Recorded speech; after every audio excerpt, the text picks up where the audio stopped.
Not because I have everything figured out, because I definitely do not, but I feel like everyone's going through something, and we all keep these things inside, which makes us all feel incredibly alone.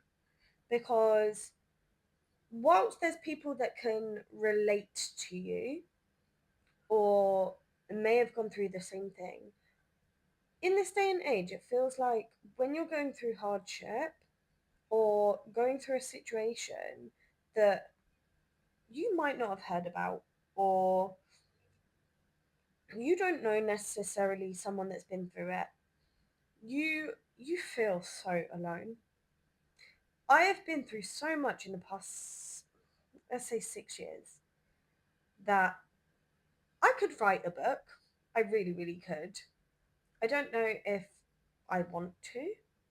Maybe one day. Who knows? But there's also a lot I've learned about myself, and I'm still learning about myself. I started this year very differently to how I am at the moment, and I was not in a very good place.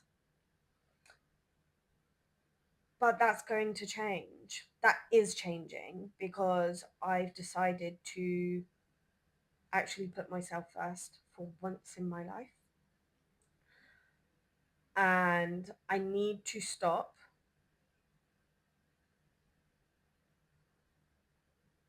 I need to stop waiting to be ready for everything. Absolutely everything. I've been thinking about doing this for so long, but I kept thinking I'm not ready to do it yet. And I've done that with a lot of my goals. I will say that I'm going to do something and I never follow through. And enough is enough. Like, I've made a promise to myself that if there's something that I want to do, realistically, of course, I'm going to do everything I can within my power to do that thing. So the amount of side quests that I've got going on at the moment is insane. But this phase of my life is a very raw, very vulnerable, and it's a time of healing and growth, and I'm stepping into a new decade, which is terrifying, by the way, but I'm embracing it. However, I know there is a lot that I need to work on over the next year, 2 years, however long it's going to take. But that's why we're here, because if I can help one person feel a little bit less alone, or even if I can make someone laugh, or just create a space where it might be a little bit relatable, then so be it. I've done my job. But mostly this place is for me. So if you're going to watch, absolutely fine. Buckle in for the journey. If not, I don't care, quite frankly. And if you know me, I've I've never been one to prioritize my own feelings over everyone else's, but this is something that I'm having to learn. From dealing with grief, from dealing with quite very, very recently being diagnosed with ADHD, from unstable relationships, from, I say grief, but there's a lot of grief. Um, Feeling unstable in life in general. I've moved countries. I've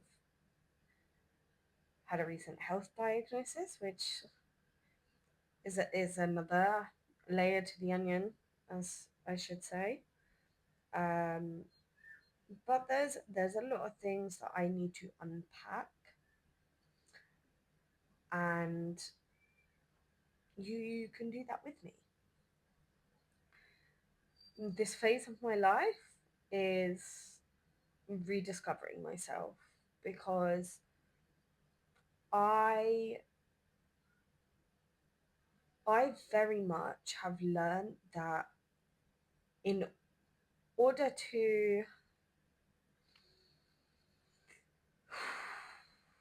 in order to overcome certain situations or grow from things that you've had to deal with, whether it be trauma, whether it be grief, whether it be an unstable childhood, it could be anything, right?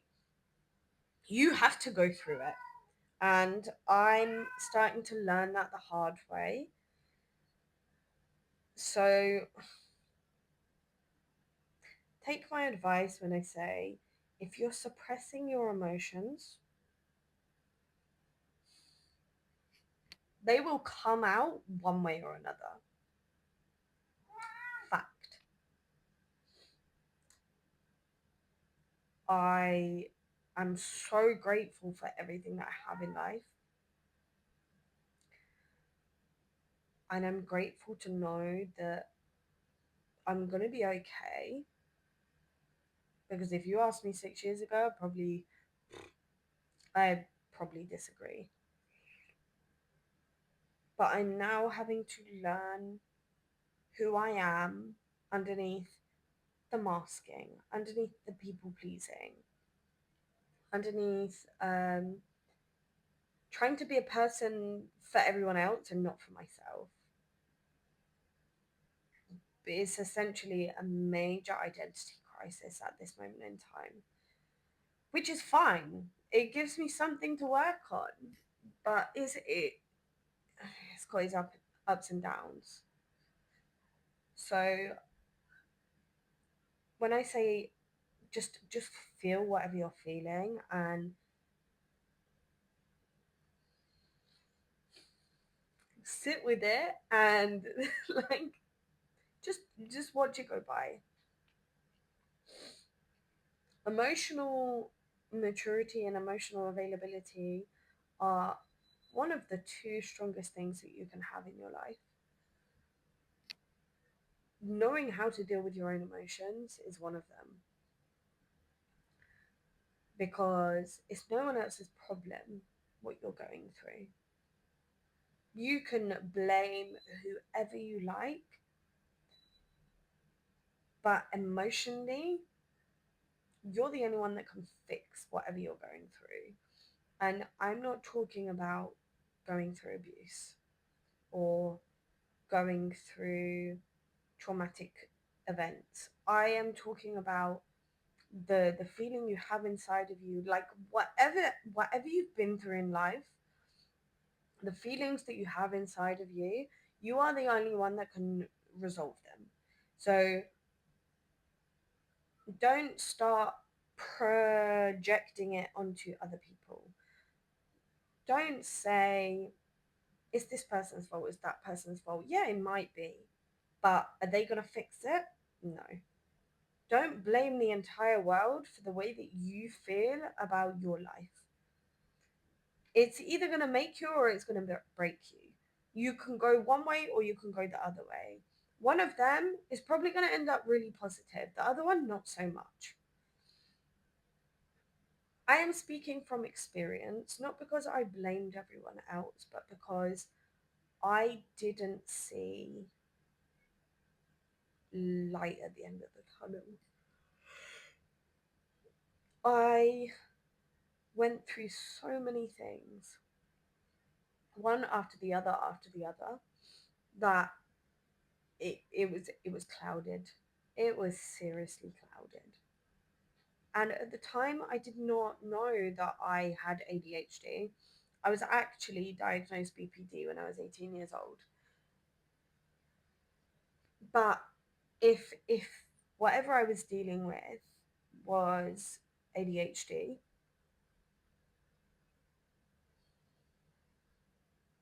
it would have made sense. But it does make sense. It does make sense. I struggled in school. I like I'm grateful, alhamdulillah. Like I got good grades, but I really struggled in school if it came to anything to do with speaking or writing. I knew what I had to do, but I really struggled completing it. But that's another story for another time. I struggled holding down jobs. Like I cannot give you how many jobs that I've had since the age of 15. I so for the past what 15 years of my life, I've probably had at least 15 jobs easily. I'm sure of it. I'm not going to count them. I've lived in more homes than my age. Bearing in mind,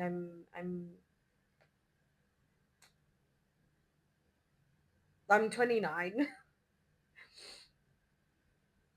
which probably leads to the feeling of me never being settled. And it's not my fault, but it's also not anyone else's fault. There were patterns that I had. Ugh. There were patterns that I had growing up that led into my teenage years and then my adult life. So I never feel settled in one place for too long, which I'm still seeing now. And I kind of need to address that. I don't know what it's like to have somewhere that you always call home. Anyway, getting off subject, bouncing around between jobs, between works, between friendships and relationships, and the, one of the funny things that I've started to realize is it's not really funny, but when it comes to ADHD, you almost get dopamine out of arguments or creating tension in situations. Now, I actually hate conflict. I really do. Like, please don't get me involved. But growing up, it's way past my bedtime. Growing up, I would have arguments with people that are very close to me, whether it be family, whether it be friends, and it was quite intense.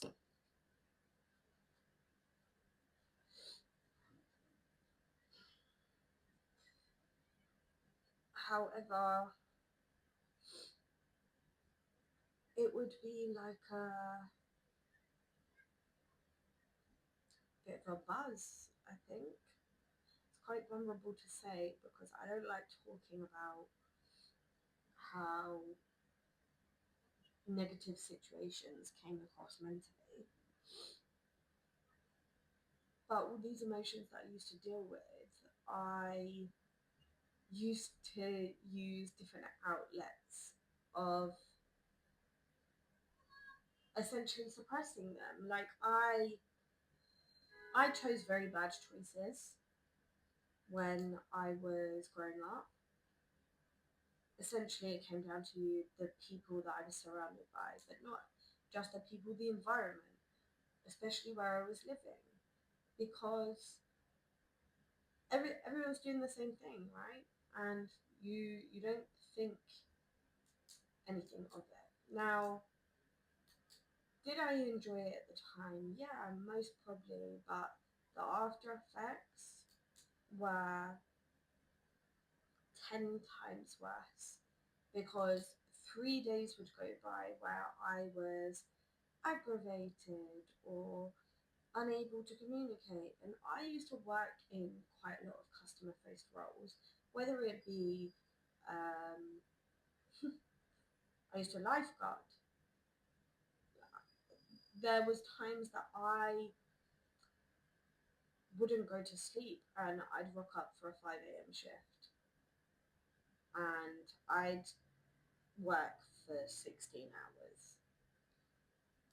People pleasing is one of the main things that I realized that I used to do so much. I still do it, but I'm actively trying not to. Whilst I'm trying to just rediscover myself and figure out what these things mean to me and for me, I'm trying to prioritize how I feel as a person and what certain situations make me feel.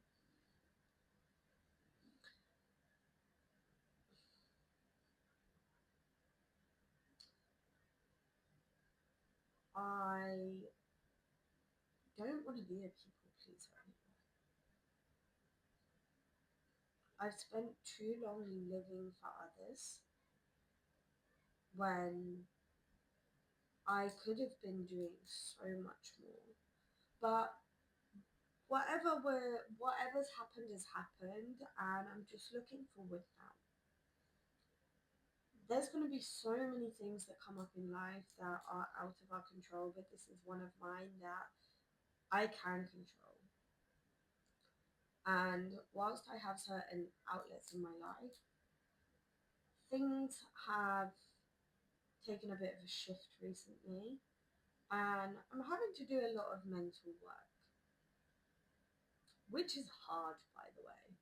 So I would advise to do it as soon as you can, because no matter what you go through, you are responsible for your behavior. You are responsible for the way that you treat people, and you are responsible for the way that you treat yourself. What you cannot do is expect other people to act as you would act. Remove all expectations, because let's be realistic, we do not know what another person feels or another person behaves, or another person has a certain intention. You don't know anything about that person. Whether or not they tell you, that's that's not that's still not factual, is it? Again, learn the hard way. But I have come to the conclusion that I am very, very unsure of who I am, and I am trying to navigate that path right now. I want to fall in love with who I am as a person before I start pouring out of my own cup again. And that's how it should be. You cannot pour from an empty cup. You seriously, seriously can't. Whilst I have been through all these things that I've dealt with, regret is a very big word, because I truly believe that whatever I went through has shaped me as a person. There's a lot of things that I had to deal with that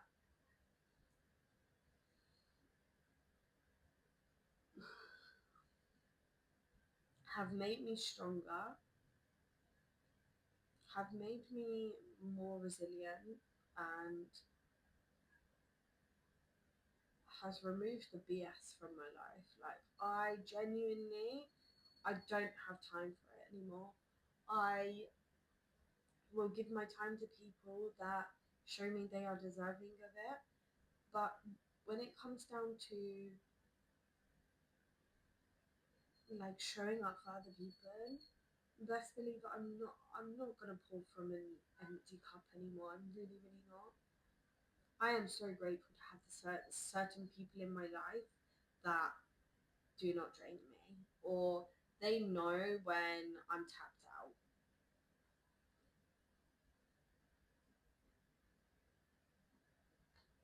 I have a very dog-like cat that keeps me on my toes. I don't need any more. So